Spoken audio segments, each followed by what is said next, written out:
రాష్ట్ర పంచాయతీరాజ్ సంఘ అధ్యక్షుడైనటువంటి పెద్దలు శ్రీ యలమంచిల బాబు రాజేంద్ర ప్రసాద్ గారికి, అలాగే రాష్ట్ర సర్పంచ్ సంఘం అధ్యక్షులు శ్రీమతి వానపల్లి లక్ష్మీ ముత్యాలరావు గారికి, నేడు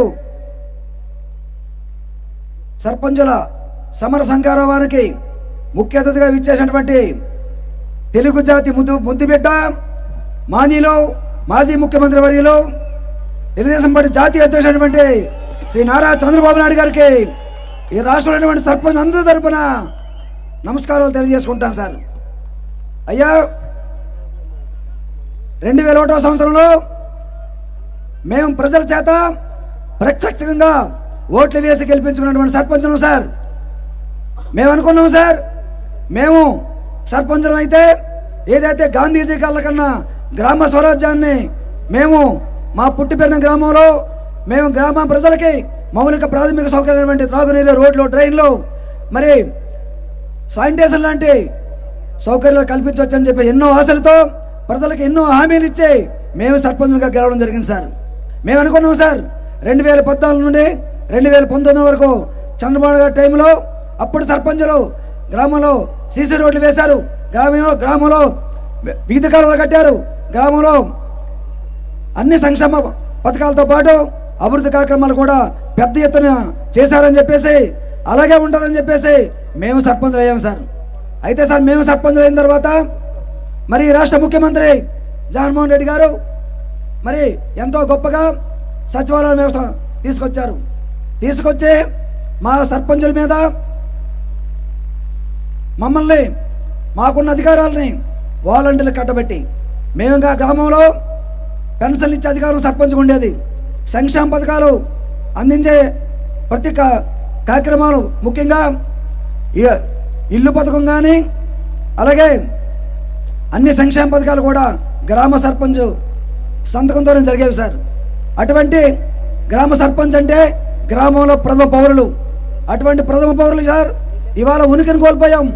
మరి మాకు నిధులు లేక గ్రామాల్లో పనిచేయాలంటే నిధులు ఉండాలి సార్.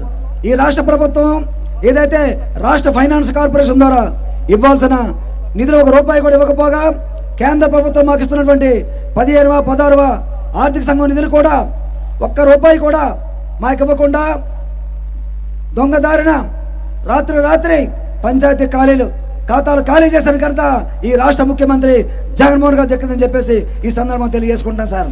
అయ్యా, మేము అధికార పార్టీలో ఉండి ప్రజలు అడుగుతూ ఉన్నారు, ఏమయ్యా సర్పంచ్ రోడ్డు వేయమేమి, ఏమయ్యా సర్పంచ్ వీధి కాలువ కట్టవేమి, ఏమయ్యా సర్పంచ్ వీధి కోల ఏంటంటే డబ్బులు లేవంటే అధికార పార్టీలో ఉండి ఇలా చెప్పడానికి సిగ్గు లేదని చెప్పేసి జనమమ్మల్ని అడుగుతుంటే జనానికి సిగ్గుపడి ముఖం చాటేసుకొని గ్రామాల్లో తిరిగే పరిస్థితి వచ్చింది సార్. కాబట్టి గ్రామంలో ఉన్నటువంటి ఎవరైతే రాష్ట్రంలో సర్పంచులారా మెజార్టీ సర్పంచులు నాలా వైసీపీ కండో వేసుకొని సర్పంచులుగా గెలిచారు సార్. సుమారు 9% సర్పంచులు వైసీపీ అధికార పార్టీలో ఉన్నాం సార్. మేము మరి ఈ 5 సంవత్సరాల్లో రకరకాల భిక్షాటనలు చేసి రకరకాల ధర్నాలు రాస్తారోకలు చేసి ఈ ముఖ్యమంత్రి గారు చలనం వస్తుంది, పంచాయతీలు నిలుస్తారని చూసాం సార్. అయినప్పటికీ కూడా ఈ ముఖ్యమంత్రి ఎక్కడా కూడా చలనం లేదు. గ్రామ పంచాయతీ అంటే ఊసి లేదు, సర్పంచ్ అంటే ఊసి లేదు అని చెప్పి ఆయన తెచ్చినటువంటి ఏదైతే రాజ్యాంగ వ్యతిరేక శక్తులు ఏవైతే ఉన్నాయో ఆ వాలంటరీ వ్యవస్థ, సచివాలయ వ్యవస్థ అంటారు తప్ప ఈ గ్రామ సర్పంచ్ అని కానీ, గ్రామ పంచాయతీ అని కానీ, గ్రామ ఎంపీటీసీ అని కానీ, జెడ్పీటీసీ అని కానీ, జిల్లా బోర్డు చైర్మన్ అని కానీ, మండల పరిషత్ అని చెప్పి ఎక్కడ ఒక్కరోజు కూడా ఈ ముఖ్యమంత్రి ఉంటాడు వినట్లేదు సార్. అటువంటి సార్ మేము గ్రామంలో సర్పంచ్గా ఉనికి కోల్పోయాం, గ్రామాల అభివృద్ధి చేసుకోలేకపోతున్నాం. కాబట్టి ఈ పార్టీలో ఉండి మేము మరి ఈ కొండువ చూపించే అధికారంలోకి వచ్చాం. మాకు సిగ్గుగా ఉంది సార్.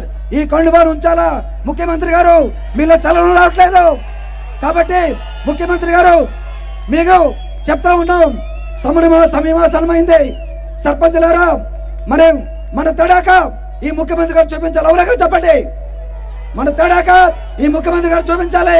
సర్పంచులారా, రేపు రాబోయే ఎన్నికల్లో మనకు ఎవరైతే నిధులు ఇస్తారో, మన గ్రామాలు ఎవరైతే బాగు చేస్తారో, మనం గ్రామంలో సగర్వంగా సర్పంచుని కాళ్ళ దగ్గర చూపించుకోవాలంటే రాబోయే రోజుల్లో మరి ముఖ్యమంత్రి గారు చంద్రబాబు నాయుడు గారు మరి 2014లో పెద్ద ఎత్తున ఆయన రోడ్లు, డ్రైన్లు మరి గ్రామాలని సస్యలను శ్యామలం చేస్తూ అభివృద్ధి చేశారు.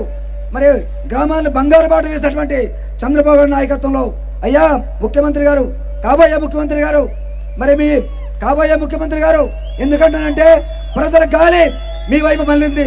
ఎందుకంటే అక్కడ ముఖ్యమంత్రి ఎవరు చెప్పిన వినరు. ముఖ్యంగా గ్రామాలు ఈ దేశాన్ని పట్టుకమ్మలు గ్రామాల ఓట్లతోనే ఎమ్మెల్యేలు ఎంపీలు కలిసి ప్రభుత్వాలు నిలబెడుతున్నారు. కాబట్టి గ్రామీణ పౌరులారా ఆలోచించండి. మీరు మాకు ఓట్లేస్తే ఈ ముఖ్యమంత్రి గారు మా నిధులు దొంగలించుకుపోయారు, మేము డబ్బులు లేక ఎలా అభివృద్ధి చేయమంటారు? కాబట్టి రాబోయే ఎన్నికల్లో వైసీపీ సర్పంచులారా, వైసీపీ ఎంపీటీసీలారా, వైసీపీ జడ్పీటీసీలారా నా మాట వినండి. మనం సగరంగా తలతో తిరగాలంటే, మనం సర్పంచులుగా ఎంపీటీసీలుగా గౌరవం దక్కాలంటే ఏం చేయాలి చెప్పండి. మరి ఏదైతే నిరంకుశ ముఖ్యమంత్రి, మరి రాజ్యాంగం అంటే విలువ లేదు, చట్టం అంటే విలువ లేదు. మరి రాజ్యాంగబద్ధంగా చట్టబద్ధంగా ఎందుకు ఎన్నికలు పెట్టాడు? మనకి ఎన్నికలు పెట్టి గ్రామీణ ప్రజల్ని మోసం చేసిన ముఖ్యమంత్రికి రాబో రోజుల్లో వైసీపీ సర్పంచులు, ఎంపీటీసీలు, జడ్పీటీసీలు తగిన బుద్ధి చెప్పి మనం ఏంటో మరి బుద్ధి చెప్పి మనకి అనుకూలంగా ఉన్నటువంటి ఎవరైతే మన గ్రామాల బాగు కోసం గతంలో పనిచేశారో, మరి ఈ సందర్భంగా చంద్రబాబు నాయుడు గారిని ఈ రాష్ట్ర ప్రజానీకం తరఫున ఒక సర్పంచ్ను వేడుకుంటాం సార్. అయ్యా, ఇటువంటి నిరంకుశ ముఖ్యమంత్రి మా గ్రామాలను సర్వనాశనం చేశారు, మాకు నిధులు లేక మమ్మల్ని ఉత్సవిగ్రహాలు చేశారు. కాబట్టి ఈ ముఖ్యమంత్రికి, ఈ వైఎస్ఆర్ పార్టీకి రాబో రోజుల్లో సర్పంచ్ అందరూ కూడా బుద్ధి చెప్పాల్సిందిగా కోరుతూ మా గ్రామాలకి పూర్వవైభవం తీసుకొచ్చి మాకు నిధులు అధికారాలు ఇవ్వాల్సిందిగా చంద్రబాబు గారు కొంటూ, అయ్యా వైసీపీ సర్పంచులారా నాకైతే సిగ్గుగా ఉంది. మరి ఈ కండువాని ఈ రోజు తీసేసి ప్రజల కోసం ఈ ముఖ్యమంత్రిగా యుద్ధం చేస్తారని చెప్పేసి తెలియజేసుకున్నాం. నాకు ఏ అవకాశం వచ్చిన రాజేంద్ర జై హింద్, జై హింద్, జై పంచాయతీరాజ్. సర్పంచ్ ఐక్యత, సర్పంచ్ ఐక్యత, సర్పంచ్ ఐక్యత.